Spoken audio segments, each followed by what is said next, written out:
piinlik moment oli nii.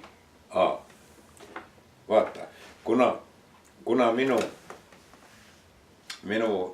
see hästi kiire elulugu on selline, et kuna Stalini ajal oli keskkoolis õppemaks ja mina ei saanud keskkooli minna, meil ei olnud emaga kahekesi raha. Isa oli surnud ja vanem vend oli vangis, poliitvang.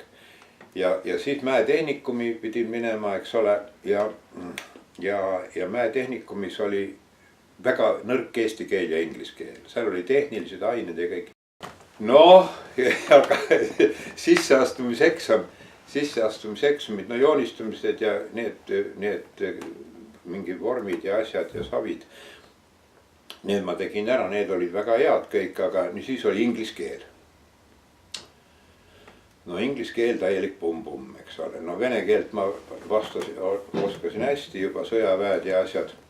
Inglise keel pumm ja ma ei teadnud inglise keelt praktiliselt mitte midagi. No ja inglise keele vastuvõttu eksam võttis Jüri Haini ema. See Jüri Hain, eks ole, see kunstiteadlane, tema ema Viktoria Hain. Väga tore inimene. Tähendab, ülesanne oli üks A4 lehekülg oli vaja tõlkida. Noh, sõnaraamat oli ka seal olemas ja siis ma pusisin selle sõnaraamatuga umbes sellise absatsi sellest lehest niimoodi ära. Lähen siis sinna ja loen selle, aga no kuna ma olen emotsionaalne inimene, siis ma hääldan hästi. Tegin niisugust inglise keele häält, päris hea termin. Nii, inglise keele häält tegin ja rääkisin ja siis jäin vait ja ütlesin selle Viktoria Hainile. Ma vabandan, hästi vaikse häälega. Ma vabandan, ma rohkem ei oska midagi teha. See oli kohutavalt piinlik, mul on siiamaani, mul on isegi see situatsioon meeles, mul oli niivõrd kohutavalt, see küsimus, piinlik moment. Ülejäänud oli juba, koolis oli juba see õppimine ja värk, said seal 1, 2, 3, see pole üldse tähtis. Ja ma tundsin, mul jäid silmad ette kõik see, issand jumal, ja nüüd ma ei saagi sisse, eks ole, ma ei saagi ja kõik see asi on untsus tänu sellele kuradi inglise keelele. Ja siis Viktoria ütleb nii. Noh, kui ma nüüd teile ühesõnaga panen mingi numbri ja läbi lasen teid, eks ole. Kas te hakkate mul iga tund käima loengul? Jah, muidugi ma võin käia väljaspool tunde ka. Ühesõnaga, ja siis ta pani 3-2 miinusega või mingi asja. Ja see oli nüüd vastus esimesele küsimusele, piinlik moment kunstiinstituudiga seotud. Ülejäänud ajal, see 5,5 aastat või mis, eks oli igasuguseid momente, aga see oli nüüd, mis pärast see oli nagu lävepaks, oli nagu murdekoht. Kui ma poleks sisse saanud, ma ei tea, mis ma oleks teinud. No esimene õpetaja mul oli vend Henno. Henno oli teisel kursusel siis juba. No Henno oli Venemaa selles poliitvangide laagris.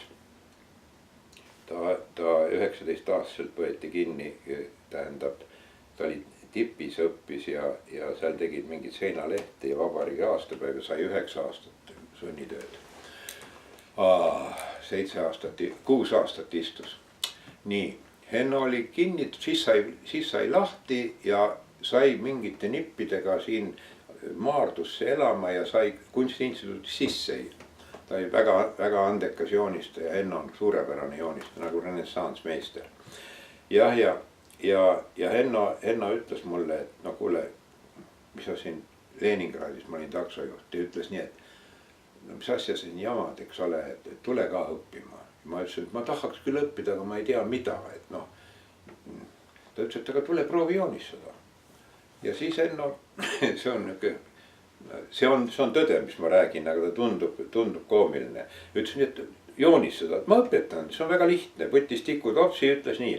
Vaata, siin on nüüd see on nüüd perspektiiv, eks ole, tops läheb niimoodi, siis üks külg on nagu oma vari, siis sellest langeb vari, siis tekib väike refleks, eks ole, seletab mulle, mina ei näinud mingit refleksi, sest refleksi nägemine on juba harjutamine. Ja siis on valgus ja poolvalgus ja tikutopsi peal. Ma vaatasin, et ei ole kihvt ja siis ma hakkasin, ma veel kohe muidugi siia ei tulnud, aga siis veel mõned kuud olin taksojuht ja siis ma hakkasin takso peal joonistama. Ma mäletan,